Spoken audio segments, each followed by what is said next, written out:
Is he a narcissist?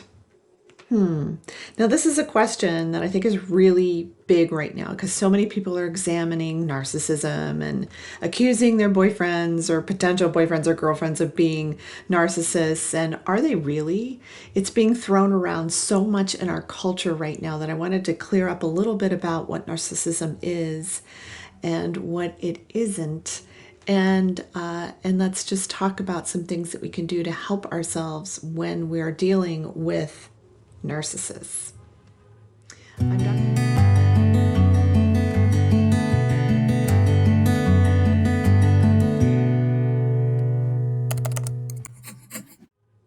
I'm Dr. Meg Haworth, and I'm a transpersonal psychologist, best-selling author, and holistic nutritional chef.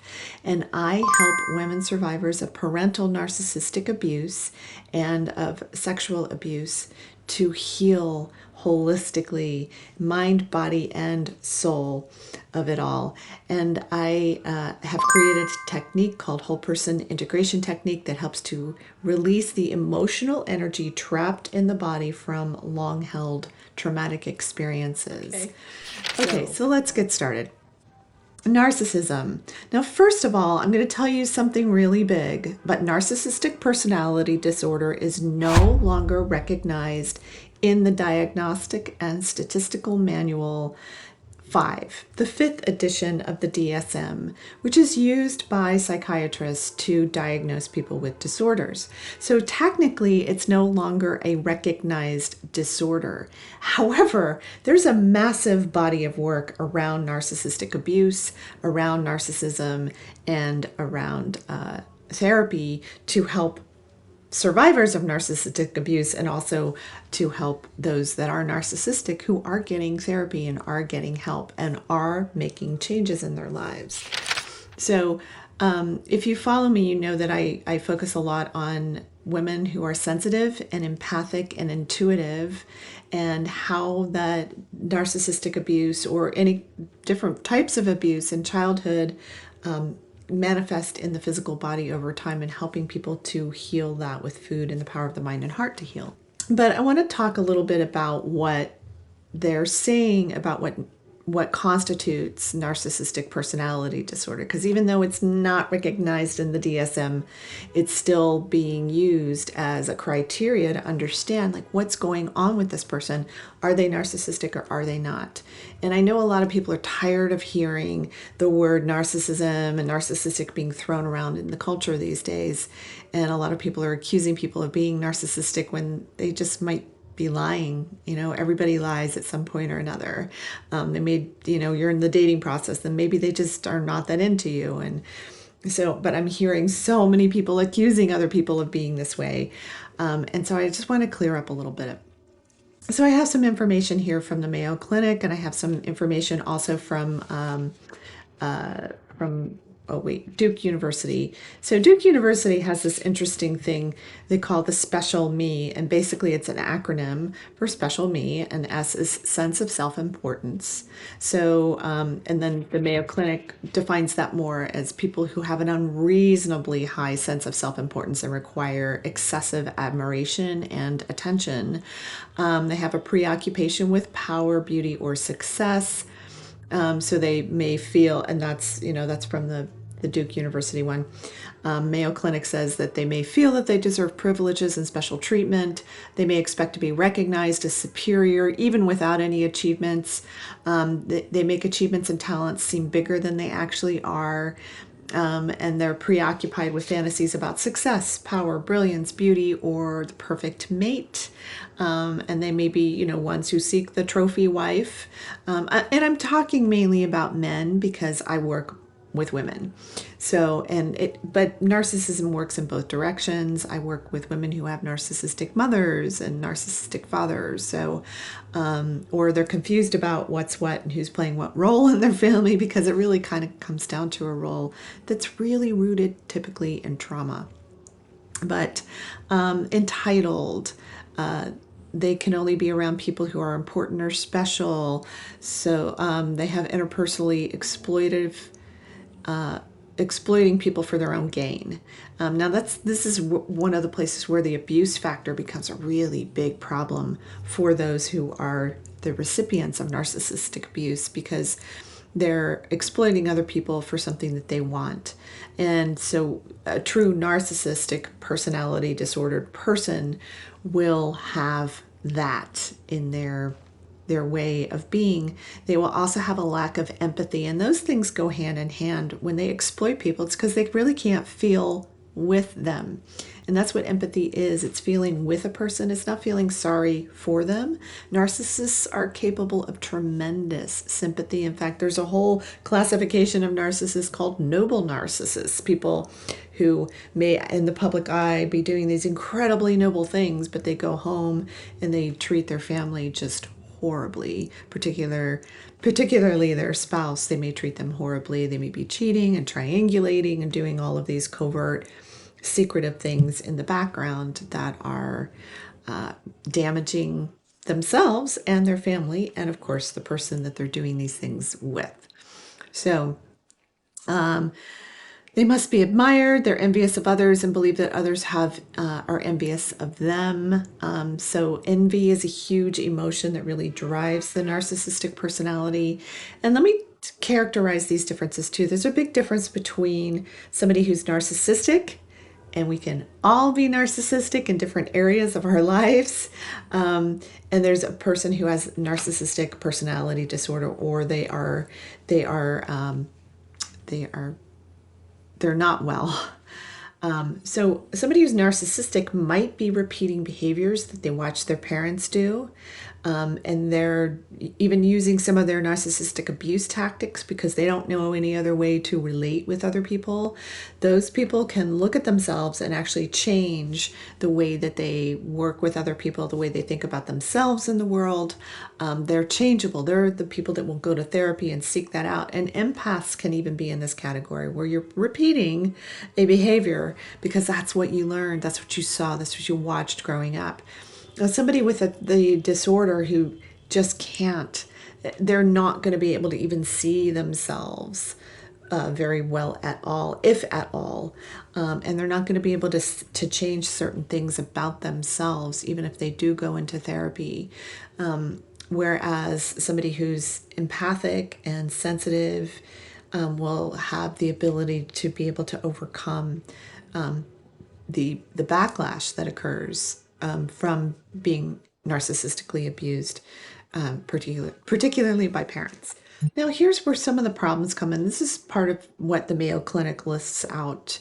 They become impatient or angry when they don't receive that special recognition or treatment, and that means even from their family members.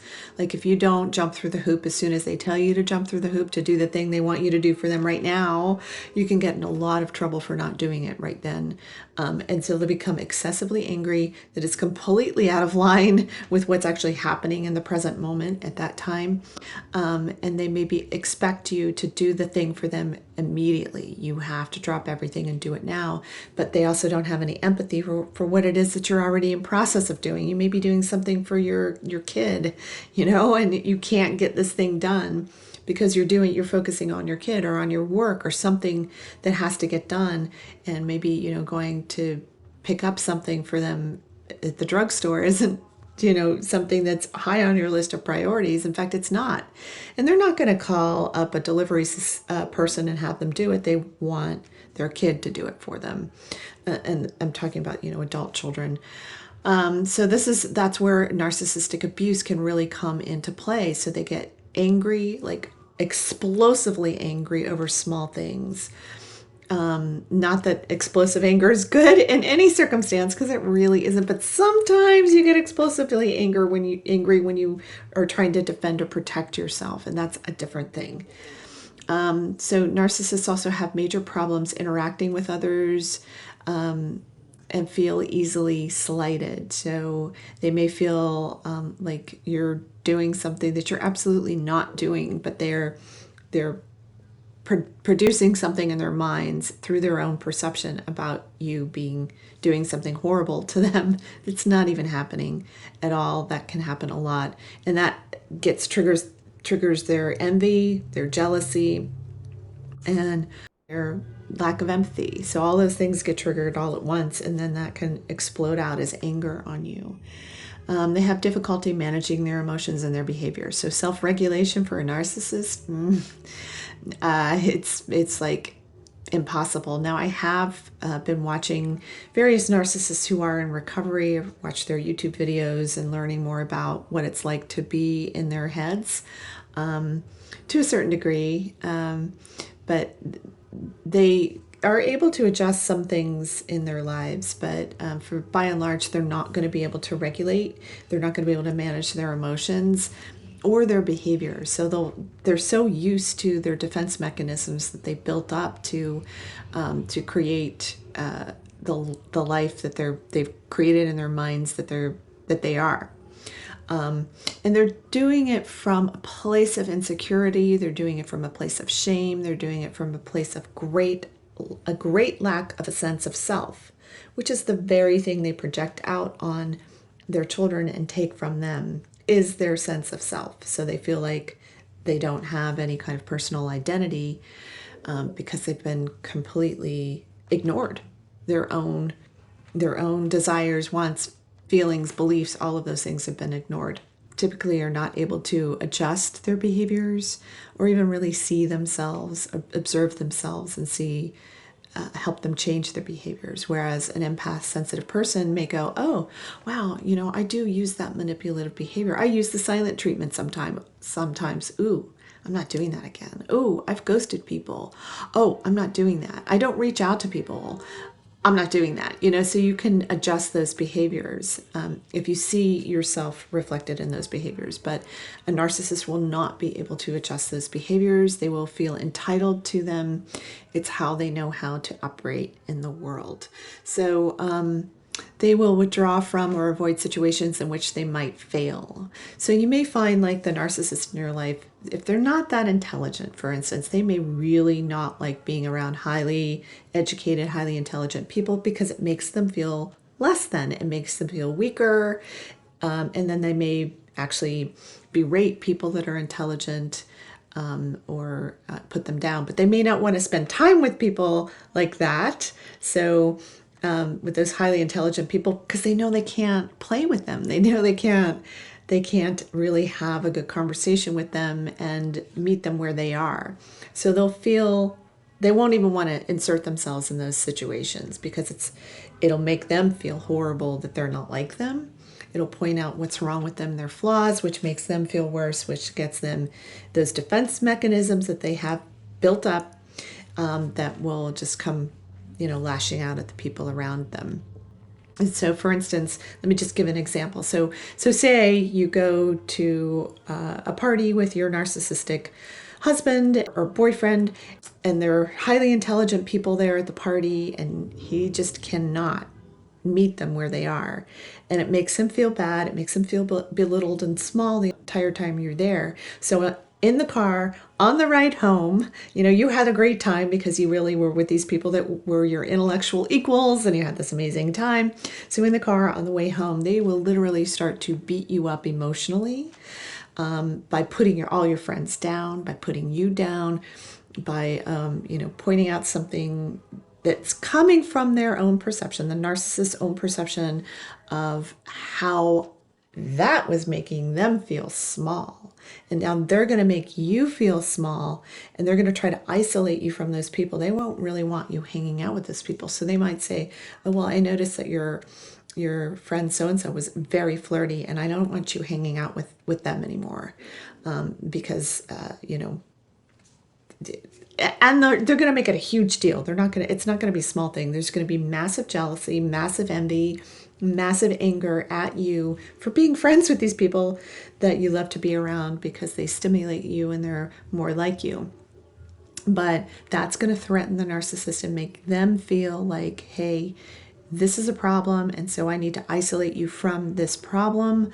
And that's how they'll go about it. And you'll feel like you shouldn't hang out with these people because the amount of shame that will be projected on you, the amount of anger, the amount of envy and jealousy and all of that that'll be projected on you in this instance is going to be so painful that it's not going to be worth it to you. So you may give up those friends. Feel like, hey, if I'm going to have any contact with them, I'm going to have to leave him out of it. And then you feel like you're hiding something.